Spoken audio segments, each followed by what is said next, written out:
సానుభూతి ఓట్ల కోసమే విజయమ్మ తన స్థాయిని తగ్గించుకుని మాట్లాడుతున్నారని విమర్శించారు చిరంజీవి. తాను చేసిన అభివృద్ధి కార్యక్రమాలే తిరుపతి ఉప ఎన్నికల్లో కాంగ్రెస్ పార్టీని గెలిపిస్తాయని అన్నారు. వైఎస్ ప్రమాదవశాత్తు చనిపోయినా ఇంకా అనుమానాలు అన్నారని దురదృష్టకరమని తిరుపతిలో అన్నారు.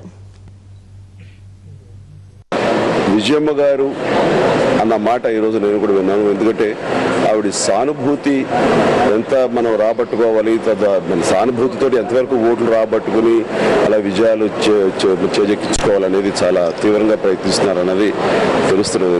వైఎస్ రాజశేఖర రెడ్డి గారు అన్ని రకాలుగా తన మనిషి అనుకున్న బ్రహ్మానంద రెడ్డి ఈ యొక్క ఏవియేషన్ సంబంధించి వాటి మెయింటెనెన్స్ కానివ్వండి, ఆయన యొక్క ప్రయాణాలు కానివ్వండి, హెలికాప్టర్ సంబంధించినటువంటి ప్రయాణాలు ఇవన్నీ కూడాను ఆయనకు సంబంధించిన మనిషిని ఆయన ప్రత్యేకించి ఆయన నియమించుకున్నారు. ఆ టైంలో బ్రహ్మానంద రెడ్డి అనే మనిషిని.